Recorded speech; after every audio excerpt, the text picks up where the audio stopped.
കോളിളക്കം സൃഷ്ടിച്ച ആലപ്പുഴയിലെ അഡ്വക്കേറ്റ് രഞ്ജിത്ത് ശ്രീനിവാസൻ കൊലക്കേസിലെ 15 പ്രതികളെയും വിചാരണ കോടതി മരണപര്യന്തം തൂക്കിലേറ്റാൻ ശിക്ഷിച്ചു. നിരവധി വർഷത്തെ തടവും പിഴയും വേറെയും വിധിച്ചിട്ടുണ്ട്. അതൊന്നും ഇവിടെ എണ്ണിപ്പറയാൻ സമയമില്ലാത്തതുകൊണ്ടും അതിൻ്റെ വിശദാംശങ്ങളിൽ വലിയ പ്രാധാന്യമില്ലാത്തതുകൊണ്ടും ആ ഭാഗത്തേക്ക് പോകുന്നില്ല. ഇത് വളരെയധികം പ്രത്യേകതകളുള്ള ഒരു കേസായിരുന്നു. ഈ രഞ്ജിത്ത് ശ്രീനിവാസൻ എന്ന് പറഞ്ഞ ആളുമായിട്ട് കൊലയാളികൾക്ക് പ്രത്യേകിച്ച് എന്തെങ്കിലും വിരോധമോ വൈരാഗ്യമോ ഉണ്ടായിരുന്നില്ല. അദ്ദേഹം OBC മോർച്ചയുടെ സംസ്ഥാന സെക്രട്ടറി ആയിരുന്നു എന്നുള്ളതാണ് മരണത്തിന് കാരണമായ സംഗതി. രഞ്ജിത്ത് ശ്രീനിവാസനെ കൊല്ലുന്നതിൻ്റെ തലേ ദിവസം രാത്രി SDPI നേതാവായിരുന്ന KS ഷാനിനെ ചില RSS പ്രവർത്തകർ വെട്ടിക്കൊലപ്പെടുത്തി. വെട്ടേറ്റ് ആശുപത്രിയിലെത്തി അധികം വൈകാതെ മരണമടഞ്ഞു. അതേ തുടർന്ന് നാട്ടിലെമ്പാടും പോപ്പുലർ ഫ്രണ്ടുകാർ പ്രകോപിതരായി അക്രമാസക്തരായി മുദ്രാവാക്യങ്ങൾ വിളിച്ച് പ്രകോപനപരമായ മുദ്രാവാക്യങ്ങൾ വിളിച്ച് പ്രകടനം നടത്തി. എറണാകുളം MG റോഡിൽ പോലും രാത്രി 10 മണിക്ക് ശേഷം ഇങ്ങനെ പ്രകടനം കാണുകയുണ്ടായി. മറ്റു സ്ഥലങ്ങളിലൊക്കെ ഇത് ആവർത്തിച്ചു. നേരം പുലരുന്നതിന് മുമ്പ് ആരെങ്കിലും ഒരാളെ കൊന്ന് ഇതിന് പകരം വീട്ടേണ്ടത് പോപ്പുലർ ഫ്രണ്ട് എന്ന് പറഞ്ഞ സംഘടനയുടെ അഭിമാനത്തിൻ്റെ ഒരു പ്രശ്നമായിരുന്നു. ആലപ്പുഴയിലെ മിക്കവാറും നേതാക്കന്മാർക്കും ആ സമയത്ത് തന്നെ പോലീസ് സംരക്ഷണം നൽകി. മിക്കവാറും RSS നേതാക്കളുടെയൊക്കെ വീട്ടിൽ പോലീസ് പിക്കറ്റ് ഏർപ്പെടുത്തി. അപ്പോൾ പോലീസ് പിക്കറ്റ് ഇല്ലാത്ത ആരുടെ വീട്ടിലാണ് എന്നുള്ളത് ഇവർക്ക് അറിയാമായിരുന്നു. കാരണം പോലീസിനകത്തും പോപ്പുലർ ഫ്രണ്ടിന് കാര്യങ്ങൾ കൃത്യമായിട്ട് അറിവ് കൊടുക്കുന്ന ചാരന്മാരുണ്ട്. അങ്ങനെ രഞ്ജിത്ത് ശ്രീനിവാസൻ്റെ വീട്ടിൽ പോലീസ് ഇല്ല എന്ന് മനസ്സിലാക്കി ഈ കൊലയാളികൾ അദ്ദേഹത്തിൻ്റെ വീട്ടിലേക്ക് അതിക്രമിച്ച് കയറുകയും വൃദ്ധയായ മാതാവിൻ്റെയും ഇദ്ദേഹത്തിൻ്റെ ഭാര്യയുടെയും 2 പെൺമക്കളുടെയും മുമ്പിലിട്ട് ഈ ചെറുപ്പക്കാരനെ വെട്ടിക്കൊല്ലുകയാണ് ഉണ്ടായത്. വെട്ടിക്കൊന്നു എന്ന് പറഞ്ഞാൽ പൂർണ്ണമായി ശരിയല്ല. കൂടം കൊണ്ട് പാറ പൊട്ടിക്കാൻ ഉപയോഗിക്കുന്ന ഈ ഒരു ചിറ്റിക പോലത്തെ സാധനമാണ് കൂടം. അതുകൊണ്ട് അടിച്ച് തല തകർത്ത് കളഞ്ഞു എന്നാണ് പറയുന്നത്. അത്രയും വികൃതമായ രീതിയിലാണ് മൃതദേഹം വീണ്ടും കിട്ടിയത്. ഇദ്ദേഹത്തിൻ്റെ അമ്മയെയും ഭാര്യയും ഒക്കെ കഴുത്തിൽ വാൾ വെച്ച് ഇവർ ഭീഷണിപ്പെടുത്തിച്ചു. അതിനെ തുടർന്ന് പ്രതികളെല്ലാവരും സമാധാനപരമായിട്ട് പിരിഞ്ഞുപോയി. ആ നാട്ടിൽ വലിയ സംഘർഷം പൊട്ടിപ്പുറപ്പെട്ടു. പോലീസ് പ്രതികളെ അന്വേഷിച്ച് കണ്ടെത്തി. 1 മുതൽ 8 വരെ പ്രതികൾ കുറ്റകൃത്യത്തിൽ നേരിട്ട് പങ്കെടുത്തവരാണ്. അതായത് ദേഹോദരം ഏൽപ്പിച്ചവർ. 9 മുതൽ 12 വരെയുള്ള ആളുകൾ ഈ രഞ്ജിത്ത് ശ്രീനിവാസൻ ഓടി പുറത്തു പോകാതിരിക്കാൻ വേണ്ടി 4 ഭാഗത്തും കാവൽ നിന്നവരാണ്. മറ്റ് 3 പ്രതികൾ ഗൂഢാലോചനയിൽ പങ്കെടുത്തവരാണ്. ഗൂഢാലോചനയൊക്കെ സാധാരണ രീതിയിൽ കോടതിയിൽ തെളിയിക്കാൻ ബുദ്ധിമുട്ടാണ്. പക്ഷേ ഈ കേസിൽ ഇലക്ട്രോണിക് എവിഡൻസ് അടക്കം ഉണ്ടായിരുന്നു.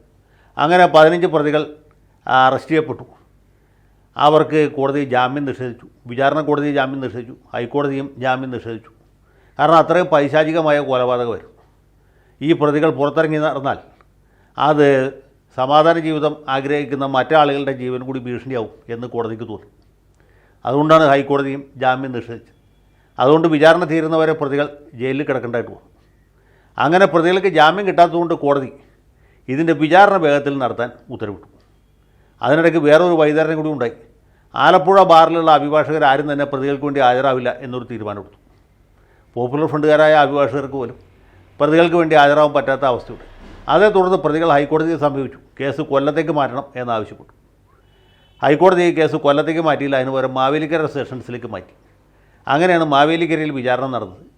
ആ വിചാരണ പൂർത്തിയായി. പ്രതികളെല്ലാവരും കുറ്റക്കാരെന്ന് കണ്ടെത്തി. പിന്നീട് മറ്റ് നടപടിക്രമങ്ങളുണ്ട്. ഇപ്പോൾ പഴയ പോലെയല്ല.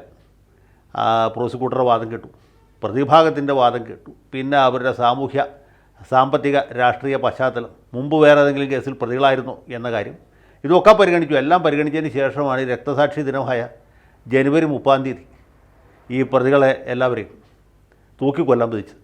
കേരള ചരിത്രത്തിൽ 15 പേരെ ഒരുമിച്ച് തൂക്കിക്കൊല്ലാൻ വിധിച്ച ഒരു കേസ് ഉണ്ടായതായിട്ട് അറിയില്ല. ഉണ്ടായിട്ടില്ല എന്ന് തന്നെ പറയാം. കേരളത്തിന് പുറത്ത് എവിടെയെങ്കിലും ഉണ്ടായിട്ടുണ്ടോ എന്ന് സംശയമാണ്. നമ്മുടെ അഹമ്മദാബാദ് സ്ഫോടന കേസിൽ അവിടെ 50-ലധികം ആളുകൾ കൊല്ലപ്പെട്ടതാണ്. അതിൽ ഏതാണ്ട് 26 പേരെ ഒരുമിച്ച് തൂക്കിക്കൊല്ലാൻ വിധിച്ചു. അതിൽ നമ്മുടെ മലയാളികൾ 3-4 പേരുണ്ടായിരുന്നു. ആലുവക്കാർ തന്നെ ഉണ്ട്.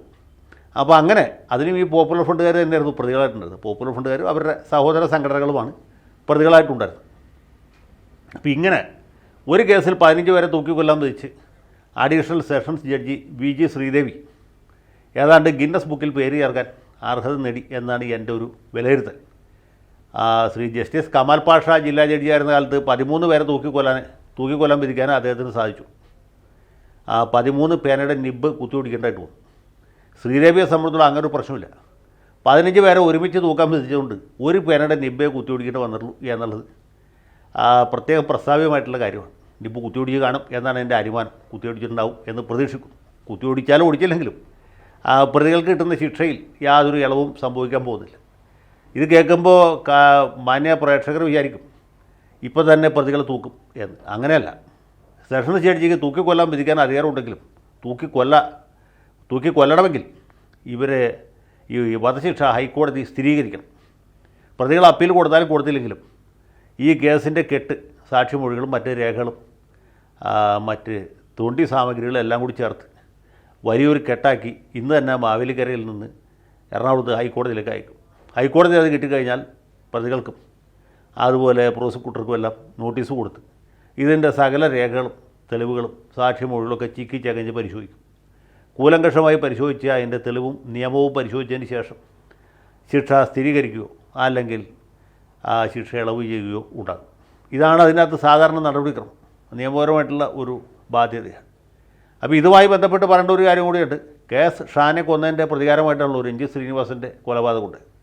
ഈ ഷാൻ കൊലക്കേസിലെ പ്രതികൾക്ക് എല്ലാവർക്കും ജാമ്യം കിട്ടി. അവരിപ്പോൾ നാട്ടിൽ നെഞ്ചും പിരിച്ച് നടക്കുകയാണ്. ആ കേസിൻ്റെ വിചാരണ ഇതുവരെ തുടങ്ങിയിട്ടില്ല. അത് ഇരട്ട നീതിയാണ് എന്ന് ഈ കൊല ചെയ്യപ്പെട്ട ഷാൻ്റെ പിതാവ് കഴിഞ്ഞ ദിവസം പത്രസമ്മേളനം നടത്തി നാട്ടുകാരോട് പറയുന്നുണ്ട്. അദ്ദേഹത്തിൻ്റെ പത്രസമ്മേളനത്തിൻ്റെ റിപ്പോർട്ട് മാധ്യമം പത്രത്തിൽ വായിച്ചു. അതിലൊരു വാചകം ഇങ്ങനെയായിരുന്നു: SDPI നേതാക്കൾക്ക് പോലും ഷാൻ കൊലക്കേസിൻ്റെ കാര്യത്തിൽ യാതൊരു താല്പര്യവുമില്ല എന്നാണ് അദ്ദേഹം പറഞ്ഞത്. വിചാരണ തുടങ്ങിയിട്ടില്ല എന്ന് മാത്രമല്ല, കഴിഞ്ഞ ദിവസമാണ് പ്രോസിക്യൂട്ടറെ നിയമിച്ചത് എന്നും പറയും. പക്ഷേ CPMകാരുടെ ഭാഷ്യമനുസരിച്ച് സർക്കാരിന് ബോധ്യമുള്ള ഒരു അഭിഭാഷകനെ നേരത്തെ സ്പെഷ്യൽ പ്രോസിക്യൂട്ടറായിട്ട് തീരുമാനിച്ചു. കോട്ടയത്തെ പ്രഗത്ഭനായ ഒരു അഭിഭാഷകരെയാണ് നിശ്ചയിച്ചത്. പക്ഷേ അദ്ദേഹത്തെക്കുറിച്ച് പോപ്പുലർ ഫ്രണ്ടുകാർക്ക് വേണ്ടത്ര ബോധ്യമില്ലാത്തതുകൊണ്ട് അവർ നിർദ്ദേശിച്ച ഒരാളെ ഇപ്പോൾ പുതിയതായിട്ട് നിയമിച്ചിട്ടുണ്ട്. ആ മാന്യദേഹമായിരിക്കും ഇനി ആലപ്പുഴ സെഷൻസ് കോടതിയിൽ ഈ ഷാൻ കൊലക്കേസിൻ്റെ പ്രോസിക്യൂട്ടറായിട്ട് പ്രവർത്തിക്കുക എന്നാണ് മനസ്സിലാക്കുന്നത്. അതെന്തുമാകട്ടെ, ഷാൻ കൊലക്കേസിലെ പ്രതികളും തീർച്ചയായിട്ടും കുറ്റക്കാരാണെങ്കിൽ അവരുടെ പേരിൽ നടപടി ഉണ്ടാകേണ്ടതാണ്. അവർക്കും കഠിനമായ ശിക്ഷ തന്നെ കൊടുക്കേണ്ടതാണ്. എന്തുകൊണ്ട് 15 പേർക്ക് ഒരുമിച്ച് തൂക്കിക്കൊല വിധിച്ചു എന്ന് ചോദിച്ചാൽ എനിക്ക് തോന്നുന്നത് നിസ്സഹായനായൊരു മനുഷ്യനെ അയാളുടെ ഭാര്യയുടെയും വൃദ്ധയായ അമ്മയുടെയും പെൺമക്കളുടെയും മുമ്പിലിട്ട് വെട്ടിക്കൊന്നു എന്ന ഘടകമായിരിക്കാം കോടതിയെ കൂടുതലായിട്ട് സ്വാധീനിച്ചിരിക്കുന്നത്. മാത്രവുമല്ല, ഈ പ്രതികളെല്ലാവരും തന്നെ നിരോധിക്കപ്പെട്ട ഭീകര സംഘടനയുടെ വിധ്വംസക പ്രവർത്തനങ്ങൾക്ക് കുപ്രസിദ്ധി നേടിയ കൈവെട്ട്, കാൽവെട്ട്, കഴുത്തുവെട്ട് ഇതിലൊക്കെ സ്പെഷ്യലൈസ് ചെയ്തിട്ടുള്ള കൊലപാതകത്തെ ഒരു കലയും ശാസ്ത്രവുമാക്കി വികസിപ്പിച്ച ഒരു മഹാസംഘടനയുടെ എളിയ പ്രവർത്തകരാണ് എന്നുള്ളതും ഒരു കാരണമായിരിക്കാം. പിന്നെ ഇവർ തന്നെയാണ് മര്യാദയ്ക്ക് ജീവിച്ചു, മര്യാദയ്ക്ക് ജീവിച്ചാൽ നിങ്ങൾക്കിവിടെ ജീവിക്കാം എന്ന മുദ്രാവാക്യം വിളിച്ചുകൊണ്ട് ആലപ്പുഴ പട്ടണത്തെ പ്രകമ്പനം കൊള്ളിച്ച്. അപ്പോൾ ഇങ്ങനെയുള്ള മുദ്രാവാക്യങ്ങൾ വിളിക്കുമ്പോൾ ഞാൻ അന്ന് പറഞ്ഞാണ്, ഈ മുദ്രാവാക്യമൊന്നും കേട്ടാൽ ആരും പേടിക്കൊന്നുമില്ല.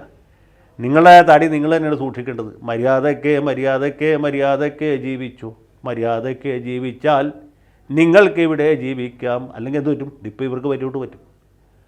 15 ആളുടെ കഴുത്തിന് മുകളിൽ കയറാണ് തൂങ്ങിക്കിടക്കുന്നത്. കാര്യം വലിയ സിദ്ധാന്തമൊക്കെ പറയാം. ഈ കേസ് അന്വേഷിച്ച പോലീസ് ഇൻസ്പെക്ടർ വീട് എവിടെയാണെന്ന് ഞങ്ങൾക്കറിയാം. അയാളുടെ ഭാര്യയ്ക്ക് എവിടെയാണ് ജോലി എന്ന് ഞങ്ങൾക്കറിയാം. കേസ് വിചാരണ ചെയ്ത ജഡ്ജിയുടെ ഭർത്താവിന് എന്താണ് ജോലി, അവരുടെ മക്കൾ ഏത് സ്കൂളിലാണ് പഠിക്കുന്നത് ഞങ്ങൾക്കറിയാം എന്നൊക്കെ പ്രസംഗിക്കാം.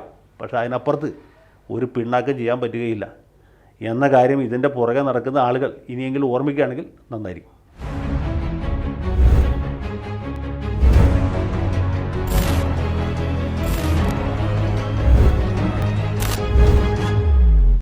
കൂടുതൽ വാർത്തകളും വിശേഷങ്ങളും നിങ്ങളിലേക്ക് എത്താൻ ABC മലയാളം സബ്സ്ക്രൈബ് ചെയ്യുക, ബെൽ ബട്ടണും അമർത്തുക.